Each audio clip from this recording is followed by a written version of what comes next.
Polysécure, épisode spécial NordSec. Je suis avec Philippe. Peux-tu te présenter? Oui, mon nom c'est Philippe Pépos-Petitclerc. Je suis principalement en ce moment un chercheur académique à l'UQAM. Je finis mon doctorat cette année probablement. Autrement, j'ai fait un bout de pentest avant. Je pars une compagnie de pentest aussi. Puis, c'est pas ça, gros joueur de CTF. Oui, puis ça a causé quelques soucis d'ailleurs pour l'enregistrement, le fait que tu sois un énorme joueur de CTF. Mais bref, on va peut-être y revenir à la fin de ce point-là. Tu es venu présenter au NordSec des techniques d'évasion d'antivirus. Je trouve ça super intéressant. Puis pour mettre la table, pour commencer la conversation, est-ce que tu peux décrire la portée? Puis, parce que moi, mon réflexe, c'est de dire un antivirus, c'est un EDR, et tu avais déjà bien cadré la portée de ta recherche. Fait que j'aimerais que tu commences par ça justement pour bien mettre la table. D'accord. Peut-être les deux éléments peut-être de cadrage qui sont pertinents, c'est le premier, la modernité fait que aujourd'hui on parle beaucoup d'EDR, on ne parle pas vraiment d'antivirus. Notre point de vue, c'est dans le fond, l'antivirus a été mergé dans le concept d'EDR. L'EDR, c'est en fait pour nous un antivirus et des capacités additionnelles qui servent à donner de la télémétrie, de la vision et de la capacité de réponse au Blue Team, d'où le end response. Puis l'autre chose qu'on a faite du point de vue de notre étude pour essayer de être capable de faire quelque chose qui était constructif initialement, vu que c'est une première recherche dans ce domaine-là, c'est de scope out les trucs qui étaient statistiques au début. On est allé avec tout ce qui était des moteurs certains. Donc, si on cherche un hash, par exemple, dans un fichier, c'est certain.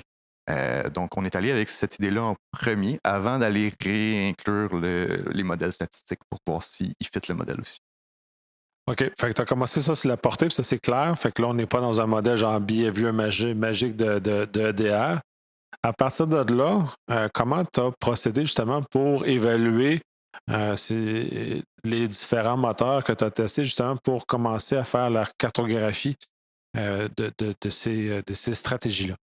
OK. Fait que, évidemment, au début, on a commencé à chercher un paquet d'informations sur qu'est-ce qu'il y a, comment c'est construit un antivirus, puis sur quoi ça repose. Il y a beaucoup de trade secrets là-dedans. Puis ça, c'est des choses qu'on essaie d'éviter du point de vue de la recherche académique parce que, de un, je peux pas le citer. Fait que tout ce que je vais dire tient pas. Fait qu'on essaie de trouver c'est quoi les éléments qui sont communs, puis sur lesquels on peut se dire, OK, ben, on va prendre un AV générique. Ce n'en est pas un en particulier, c'est un AV générique. Puis là, je veux penser à un plan pour être capable d'évader n'importe quel AV en disant, je sais pas c'est lequel, mais je veux un plan qui s'applique à n'importe lequel je vais avoir devant moi. Puis c'est ça, de là, on a commencé à explorer un petit peu, puis on est arrivé rapidement sur le concept de capacité de détection. C'est ce qu'on a appelé ultimement une analyse plus une raison ou une façon de regarder. Fait que je fais souvent la comparaison avec les signatures. Les signatures, c'est comme le terme qu'on connaît généralement. Donc les signatures, c'est qu'est-ce qu'on cherche, l'item qu'on cherche. Pour moi, la capacité, c'est comment on le cherche. Donc, de quelle façon je regarde le programme que j'analyse, puis où dans le programme que j'analyse, je regarde. Donc, je donne des exemples. Hasher un fichier puis comparer le hash, c'est une capacité. La signature, c'est le hash lui-même. Si j'en prends un autre, par exemple, être capable de regarder les comportements, en gros guillemets, que certains AV font. Ultimement, ce qu'ils font, c'est qu'ils regardent s'ils reconnaissent des séquences d'appels de fonctions. Puis regarder des séquences d'appels de fonctions, puis être capable de les comparer à quelque chose, ça, c'est une capacité. La séquence d'appels qu'ils cherchent, ça serait la signature. Okay, donc, tu as plusieurs capacités que tu essaies de chercher justement pour être capable de justement généraliser un peu l'approche d'évasion que tu veux faire. Comment ça se processe justement? C'est de la sélection des capacités ou l'inventaire des capacités, parce que la façon dont tu le nommes, tu sais, moi j'ai une idée très vaste, très floue dans le fond, que ce que c'est avec les capacités d'un antivirus. La signature sur les fichiers liages, ça c'est la plus classique, mais ils font aussi beaucoup d'autres actions qui leur permettent justement d'aller être un peu plus efficace que juste de vérifier les signatures qui sont assez faciles à évaluer par ailleurs. L'inventaire de base est quand même pas simple à construire. On a regardé un mix de deux choses. Donc, on a essayé de regarder c'est quoi la recherche en technique de détection est relativement remplie. On peut regarder qu'est-ce que le monde propose comme technique de détection. Ce qu'on n'a pas comme information, c'est lesquels ont été réellement adoptés dans des modèles antivirus. Fait on peut quand même se baser sur les idées générales des papiers qui ont été publiés pour construire un inventaire potentiel. Puis, une chose qui est intéressante, c'est de regarder aussi la publication sur des techniques d'évasion, même si ce n'est pas des publications sérieuses. Qu'est-ce que le monde font in the wild comme évasion? Parce qu'il y a une raison qu'ils le font, ça doit avoir un effet. Fait en regardant ça, on se dit, ça nous informe un petit peu sur qu'est-ce qui était populaire pour vrai, puis qu'est-ce qui a été adopté pour vrai comme idée de détection. Oui, à partir de là, de toutes ces recherches-là, quelles sont les capacités qui t'ont intéressé dans ta recherche, le mappage et donc partiellement probablement une partie de tes résultats? Là? Je suis allé avec les plus classiques, ceux qu'on entend quand même bien parler, c'est juste que la viande de la recherche, c'était surtout de trouver comment les identifier, qui était intéressant. Mais dans le fond, ce que j'ai fait, c'est une classification relativement proche de l'analyse de programme classique, où ce que j'ai pris l'inventaire des capacités de détection qu'on pouvait voir un petit peu sur les idées de détecter des choses que les gens disaient, puis je les ai classifiées sur le même pattern que tu classifierais n'importe quelle analyse de programme. Puis ça me permet d'avoir une certaine cartographie, puis en fait, ça fait vu que c'est par classifié, on se retrouve à avoir une espèce d'arborescence de techniques. Parce que tu en as une petite liste qui sont dans quelque chose, qui sont dans une autre classe, qui sont dans une autre classe. Puis on est capable de commencer à faire de la recherche pour couper des branches de l'arbre, puis éventuellement arriver à j'ai identifié celle-là. On peut repartir d'en haut. C'est intéressant de le remonter comme ça. C'est pas sans rappeler le MITRE ATT&CK aussi un peu comme façon de l'aborder. C'est très intéressant. Et justement, ça ressemble à quoi, justement, cette cartographie-là, puis de capacité et de sous-capacité de ce que je peux en comprendre? À gros grains, les deux grandes catégories, c'est les mêmes qu'en analyse. Fait qu'on aurait des analyses qui sont plus statiques. Après ça, on a des analyses qui sont plus dynamiques. Dans les statiques, il n'y a pas énormément de façons différentes de regarder un fichier sur disque sans jamais l'exécuter. Fait qu'on a les classiques, les hashes. Ce que moi, j'ai mergé ensemble, qui est ultimement les Regara, mais c'est regarder pour des séquences ou des séquences avec des trous d'octets dans un fichier. Regarder partiellement un fichier. Après ça, il y a toutes les analyses statiques qui permettent de reconstruire un petit peu d'informations sur la sémantique du programme, genre reconstruire un CFG, puis mapper le CFG à quelque chose. Différentes analyses très bêtes, des strings, des trucs comme ça. C'est con, mais ils l'ont. C'est pas que c'est. Dans le fond, c'est une analyse qui est tellement cheap que si cette analyse-là peut t'aider à détecter quelque chose, t'es mieux de l'avoir. De ce côté-là, le statique, ce qu'on se rend compte qui est plus fréquent, c'est les analyses cheap qui ont des résultats.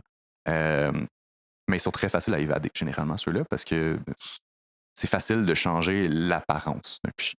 De l'autre côté, dans ce qui est dynamique, on va souvent splitter ça en deux catégories, ce qui est virtuel puis ce qui est concret. Donc, on va avoir les analyses qui vont se passer à l'exécution, mais dans un faux système. Après ça, les analyses qui vont se passer à l'exécution, mais sur le vrai système. Fait que c'est là qu'on va trouver comme les sandbox, qu'on va trouver l'émulation, qu'on va trouver... en fait, on peut trouver des fois des analyses qui sont dans les deux, mais on peut les voir à différentes places, puis se rendre compte que lui, il le fait aux deux places. L'autre à côté, il le fait juste à une place. Ça peut être intéressant à regarder aussi. Des choses là-dedans, justement, tracer des appels de fonction, c'est un classique. Ils vont réappliquer des détections statiques à des moments clés. Donc, vu que, mettons, évaluer la mémoire, c'est quelque chose qui est ultra coûteux, ils ont besoin d'un truc pour se dire quand est-ce que c'est un bon moment pour garder dans mémoire si je reconnais le programme statiquement.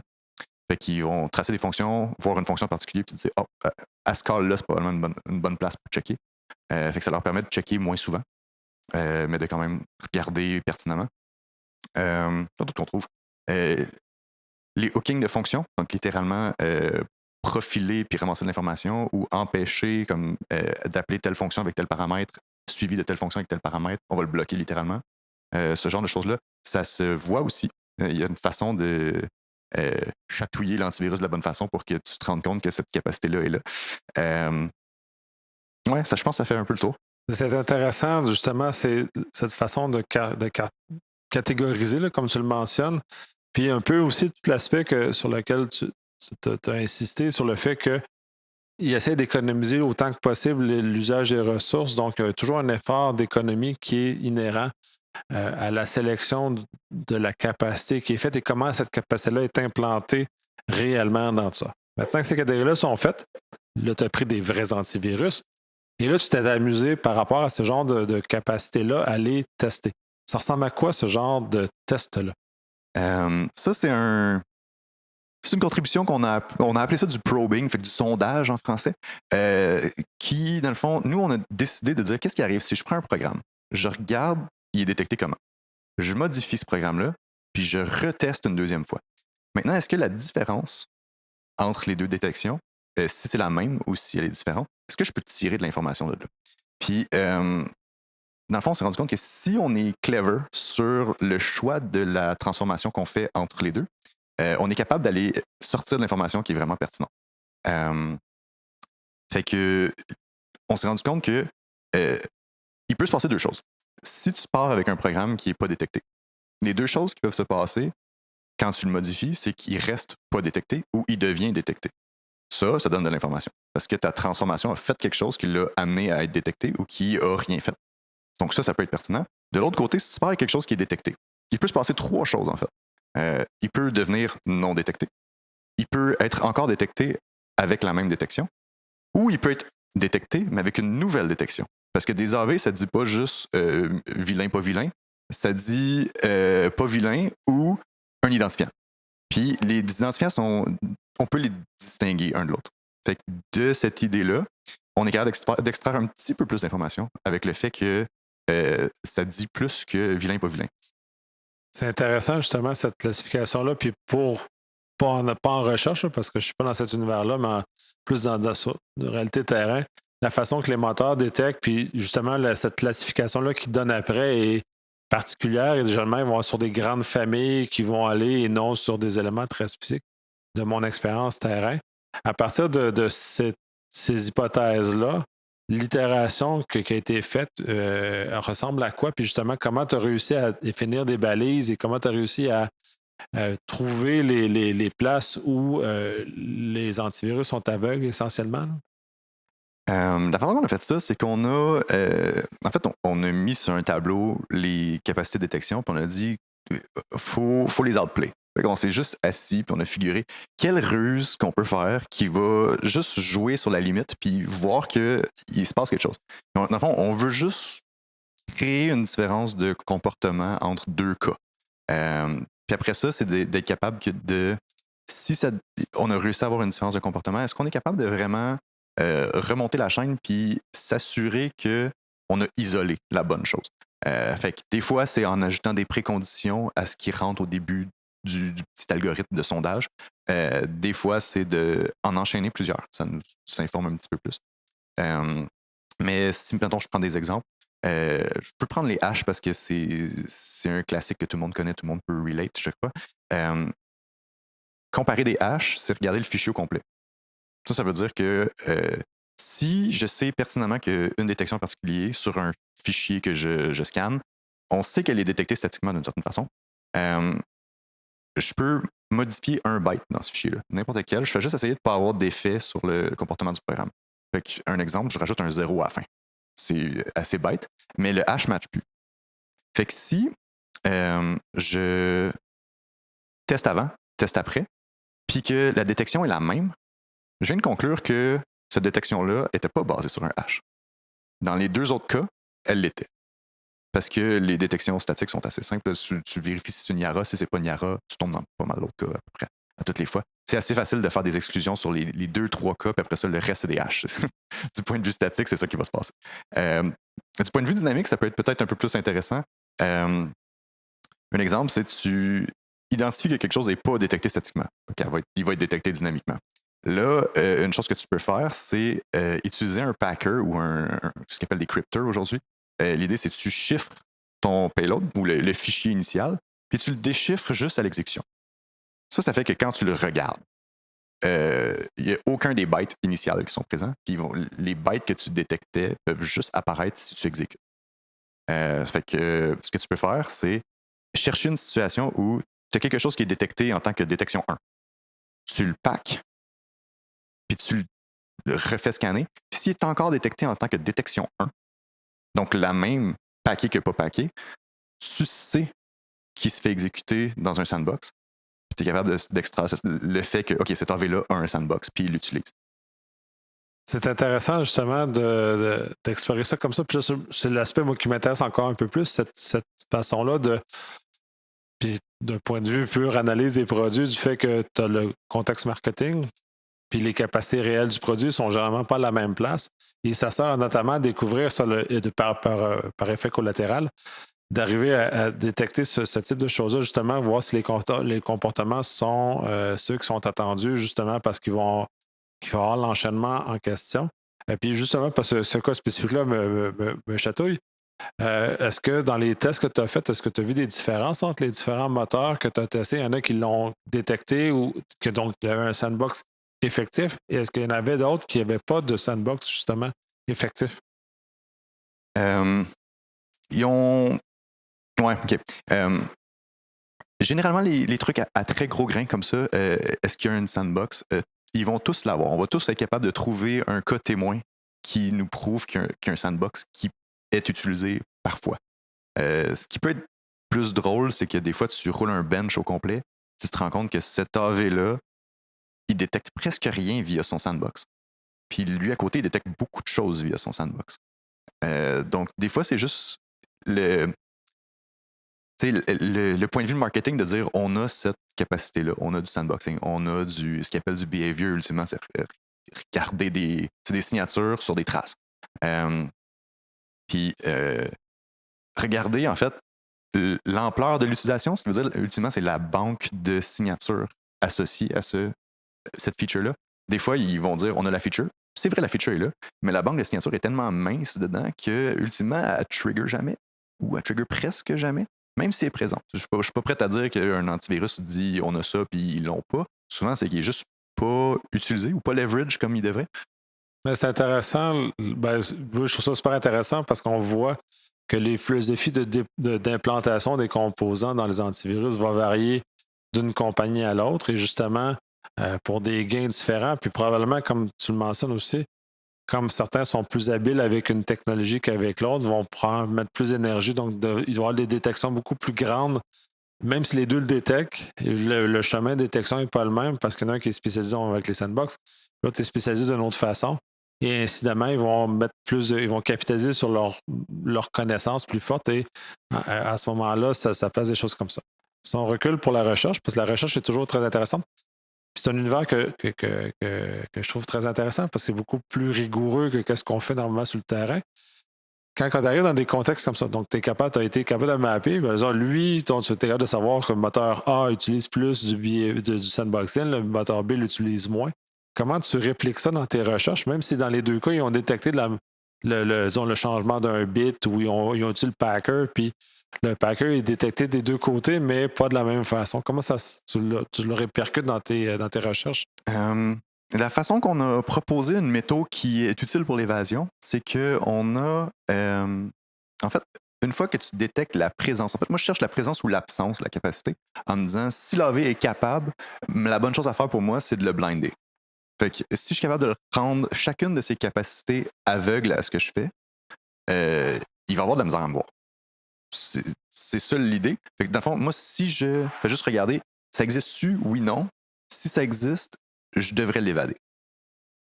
Mais c'est la façon d'évasion qui va être différente, tout dépendant le type de moteur sur lequel a été attrapé le changement. Disons, si on prend le cas du Packer.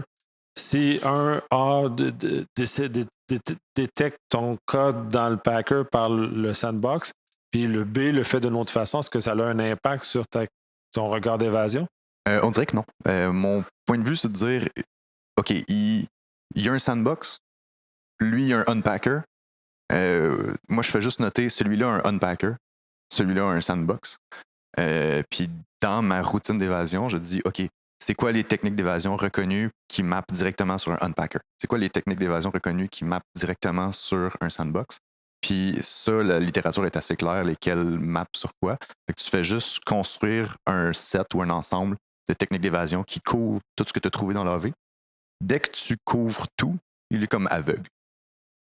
OK. Puis à ce moment-là, puis là, tu en as comparé plusieurs. Est-ce que ces ensembles d'évasions-là sont les mêmes? Parce que ce que tu m'as dit, tu as un objectif d'universalité dans ta recherche. Donc, de trouver qu'est-ce qui va être une évasion pour tout. Je cherche pas une évasion pour tout, je cherche une façon de savoir qu'est-ce qu'il faut que tu fasses quand tu veux évader. Fait que ce que je voulais construire, c'était ultimement un genre de flowchart où ce que tu fais ces choses-là. Maintenant, tu sais ce que tu dois faire, puis tu sais ce que tu ne dois pas faire. Exemple, tu sais qu'il faut que tu appliques telle technique d'évasion, puis tu sais que si tu appliques telle autre technique d'évasion qui n'est pas dans ce que tu as détecté en termes de capacité de laver, tu es juste en train d'ajouter du code qui risque de te faire pogner. Fait que t'es mieux de pas le faire. Ah, ben c'est ça, il y a un aspect minimaliste dans la recherche, on a le juste assez pour justement éviter de s'accrocher sur une autre méthode de détection, une autre capacité de détection en complexifiant la technique d'évasion. À partir de ça, comment tu as répertorié, tu as tout fait? À quoi ça ressemble les résultats de ces tests-là? À quoi ça ressemble ce qui en sort de ça? Fait que là, en ce moment où on en est, c'est on a le truc, on a la preuve que ça marchouille bien. Là, ce qu'il nous reste à faire, c'est de vraiment faire des tests approfondis, de rouler toutes les benches sur tous les moteurs auxquels on a accès, puis après ça, de regarder la grosse donnée. C'est là qu'on en est. Fait que là, je pourrais pas te répondre à cette question-là tout de suite. La réponse sera dans ma thèse. Ouais, c'est intéressant, oui, c'est ça. Donc, tu es rendu à l'estop où ton protocole de recherche il est stable, défini, tu l'as testé ish, puis là, tu es prêt à lancer l'ensemble de tes cas d'essai que tu as montés, synthétiques, qui servent justement à arriver aux résultats finaux de ta recherche. Très exactement. Très intéressant. Ça va sûrement éveiller la conscience des gens sur tout ça. On va basculer parce qu'on a le temps de le faire. Puis justement, la difficulté de trouver l'endroit a été complexe parce qu'initialement, on m'avait mis dans le QG. Et la première journée, c'est mal parce que dans le QG, il y a tous les éléments du CTF qui sont présents. Donc, on a fait des pirouettes pour réussir à enregistrer dans une autre zone. Et de là, le fait que, justement, tu n'as pas le droit d'aller dans le QG parce que tu as des éléments, parce que tu es un participant au CTF, et quand même, tu te débrouilles très bien. Là.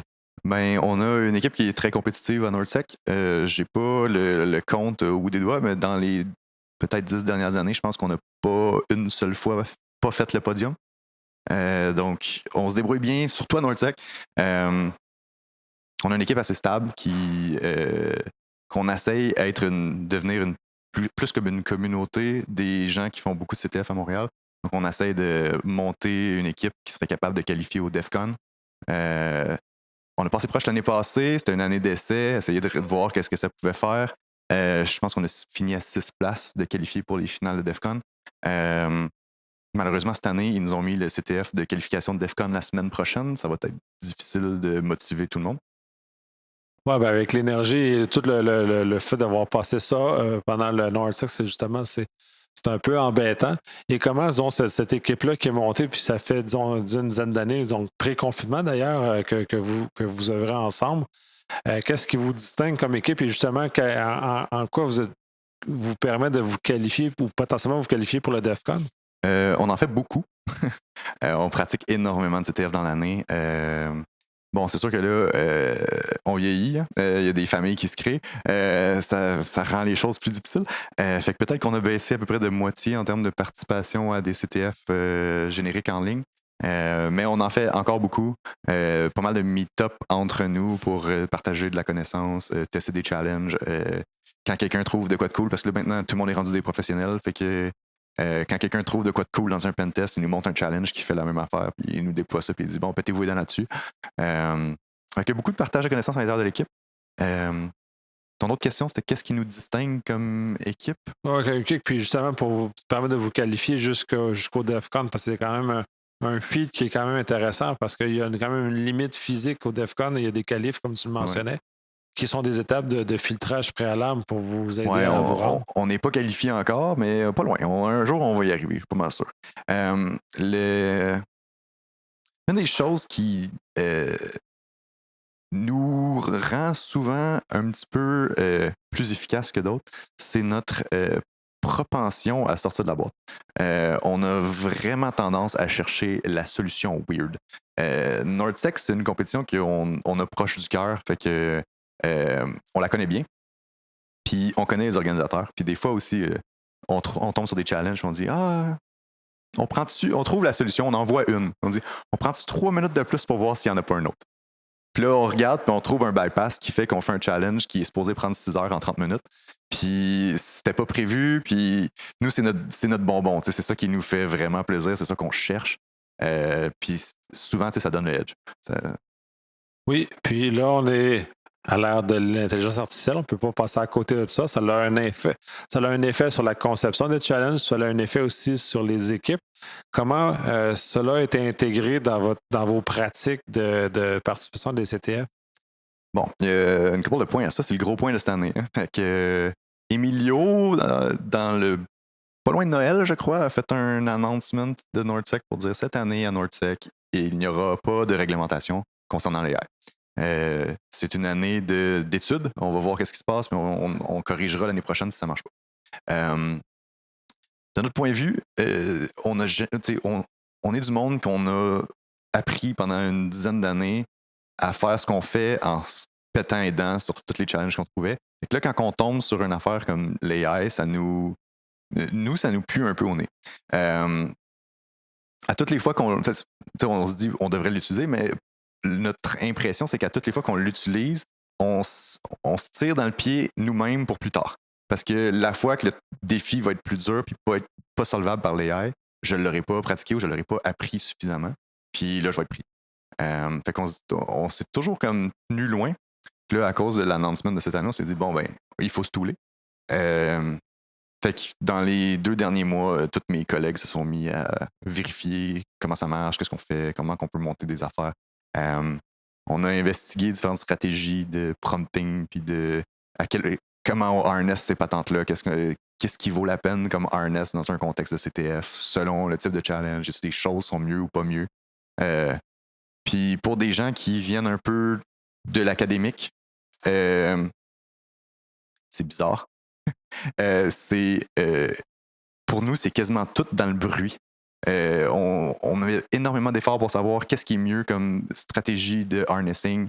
Puis ultimement, tous les efforts qu'on peut faire dans un sens ou dans l'autre ont moins d'impact que de rouler le modèle 2 fois.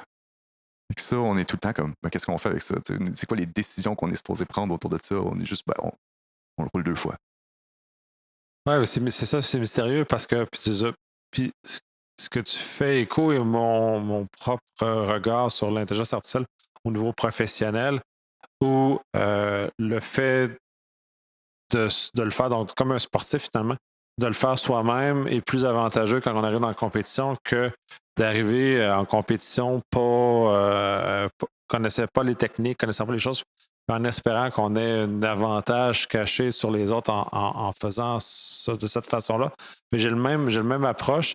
Puis dans le fond, l'exploration que je fais aussi est un peu comme ce que vous mentionnez au niveau professionnel.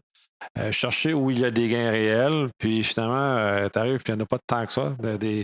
Des zones qui ont des gains réels, à ça, il y en a, mais ils ne sont pas tant. Puis des fois, c'est le temps où le gain est perdu dans le temps que tu dois te chamailler avec le prompting, parce que des fois, quand il part dans la lune, tu es foutu, puis tu as perdu essentiellement ton temps à prompter et le temps qui génère la réponse associée. Oui, ce qu'on réalise, c'est pas qu'il n'y a pas. Le harnessing a l'air de contribuer correctement à aider le modèle, pas à avoir ou non la réponse, mais le moment où la fois qu'il a la réponse, il va être plus direct. Il va se rendre plus vite, moins de jetons. Versus moins harnessé, moins de tools. Il va se rendre aussi. On s'est rendu compte à peu près le même nombre de fois sur 10. Mais la fois qu'il l'a, c'est plus slow, prend plus de détours, il s'en va moins directement au but. Mais ce qui a le plus d'impact, c'est la température, ou ce que si tu le rejoues 3, 4, 5, 6, 10 fois, c'est ça qui a de l'effet. C'est de le rejouer un paquet de fois. Donc, c'est d'aller, puis c'est intéressant, puis parce que je suis en train de le voir aussi dans toute la saga Mythos notamment, qui vont sur l'idée d'un modèle super puissant qui est capable d'attaquer. Quand dans les faits, puis ce que j'ai vu à côté, puis je commence à voir apparaître, c'est que tu es mieux d'utiliser des plus petits modèles, mais avec une chaleur plus élevée, donc une hallucination beaucoup plus grande, dans la mesure où tu es capable de faire un sens de ce qui sort, parce qu'à travers l'imagination, là, lancez-moi pas des tomates parce qu'il n'y a pas vraiment d'imagination, mais sa capacité d'hallucination va faire sortir des choses qu'on n'aurait pas pensé naturellement ou dans un délai raisonnable par rapport à la situation dans laquelle on est. Là. Ouais, je suis pas un gros expert de LLM. Je t'écho les expériences de mes collègues puis ce qu'ils me partagent. Mais oui, ce qu'on a vu, c'est souvent les modèles plus forts avec beaucoup de tooling, beaucoup de harnessing, ont tendance à avoir besoin d'être lancés plus de fois parce qu'ils se creusent des trous à eux-mêmes. C'est un peu niaiseux, mais ce qu'on remarque, c'est des affaires comme si tu lui donnes un outil, disons un outil GDB pour aller déboguer quelque chose, le fait que tu lui donnes l'outil, tu l'influences parce que tu mets l'outil dans le contexte. Fait que là, ça devient dans la tête d'un modèle statistique. Maintenant, GDB a du poids. Fait que là, il a tendance à vouloir utiliser l'outil parce que tu lui as fourni, quand dans le fond, c'est peut-être pas nécessaire selon le challenge que tu as. Puis, pire que ça, c'est qu'une fois qu'il utilise un outil, l'output de cet outil-là se fait feeder dans le contexte. Fait que tu pollues encore plus le poids de cette affaire-là. Fait qu'ils se creusent leur propre trou en s'en allant dans un chemin qui a souvent pas rapport. Fait que c'est pour ça qu'on a notre impression, c'est faut que tu le partes un paquet de fois, puis espérer que le trou qui creuse, ça soit le bon. Puis lequel trou il va choisir est complètement aléatoire. C'est la température qui va décider ça. C'est intéressant tout ça, puis ça revient au fait que l'importance de l'humain dans le processus, dans l'usage, et dans le cas d'une équipe qui est très expérimentée comme la vôtre, ça va avoir un effet, oui, mais probablement marginal sur l'ensemble. Puis je vais être curieux de voir qu'est-ce qui va sortir des conclusions de ce CTF cette année, justement pour voir si ça va avoir eu un effet réel ou négligeable ou ça va avoir tout dépendant de ce que ça va faire. Là. J'ai vraiment hâte de voir ce que ça va donner à NordSec. NordSec, c'est un CTF bizarre, on va se le dire. Mais si je regarde les CTF des quelques derniers mois qu'on faisait en ligne, ça a un effet majeur, puis c'est parfois déprimant. Nous, on a sauvegardé des challenges de NordSec des dernières années, des trucs qui m'ont pris 12 heures, exploitation binaire dans le heap avec des affaires vraiment compliquées. C'est 25 minutes, un LLM qui spin, puis c'est fait. Puis en moyenne, je pense qu'on a réussi en pratique dans les dernières semaines à faire 95% des challenges qu'on y a mis dessus. On a trouvé toutes les plus difficiles des dernières années de NordSec qu'on a pu sauvegarder. On l'a filé dedans, puis il réussit pas mal tout. Fait que, en termes de c'est-tu capable, oui. Ensuite, est-ce que ça va avoir une influence sur le score? J'ai hâte de savoir. L'autre question, c'est est-ce que ça va avoir une influence sur le fun? Ça, à date, énormément. Dans les CTF qu'on a fait en préparation, genre juste avant Noël, des choses comme ça, il n'y a pas grand-chose de plus plate que de travailler sur un challenge. Tu es rendu à mi-chemin, puis ton collègue, il a réussi avec un LLM. C'est vraiment en poche. Oui, ça enlève le plaisir. Puis ça nous rappelle aussi que les CTF, c'est un endroit où on a du plaisir. Je vais peut-être te tenter quelque chose, puis tu vas voir comme tu me diras ce que tu en penses. Puis parce que c'est une hypothèse que j'ai avec Mythos notamment, c'est que ces modèles-là vont être bons pour trouver certains types de choses que l'humain a plus de difficultés. Donc, essentiellement, les challenges sont conçus à l'heure actuelle pour des humains. Donc, les chemins qui sont utilisés sont faits pour brouiller l'humain et qui, de toute apparence, ne brouillent pas le LLM dans ce cas-ci. Et quand on voit dans la recherche de vulnérabilité, le LLM trouve des choses que les humains n'auraient probablement jamais trouvées ou qui sont très complexes, mais le LLM n'est pas capable de trouver des choses qui sont simples ou d'un autre pattern. Donc, ce qui est mon hypothèse face à ça, c'est qu'on arriverait probablement à des CTF qui sont autorisés avec du LLM, puis d'autres qui ne seraient pas autorisés, qui seraient justement qui rajouterait la couche de complexité par-dessus le fait qu'il viendrait brouiller le LLM par rapport à ça. Là. J'ai aucune idée comment ça va être réussi. je suis convaincu que l'humain est assez intelligent pour trouver une façon de maintenir les CTF vivants au travers de plein de modèles qui réussissent à faire à peu près n'importe quoi. Mais ça va prendre le temps. Je pense qu'à un moment donné, il faut laisser la chance au coureur de figurer quelque chose. Justement, les organisateurs de DEF CON, qui sont probablement les flagships qui s'en vont guider c'est quoi le futur de CTF pour les prochaines années, c'est une équipe qui est excessivement compétente. C'est la plus grande équipe de CTF de tous les temps qui a pris DEF CON pour les 5 prochaines années. J'ai confiance en ce qu'ils vont essayer de figurer pour... ils savent que c'est la grosse bête à vaincre, puis je les truste. Fait que ça, j'ai hâte de voir ce qu'ils vont faire. Dans les prochaines années, je pense qu'on va avoir beaucoup plus d'outils pour faire en sorte que le CTF reste l'endroit ludique, pédagogique qu'on voulait que ça soit. Cool. Ben, on va voir ce que ça va donner. Merci énormément de ce partage-là, autant pour la recherche que tu es venu présenter que tout le volet CTF dans lequel clairement tu es un passionné de ça, puis tu vas chercher le plaisir. Fait que merci énormément de ce partage-là. Ça fait plaisir. Merci de l'invitation.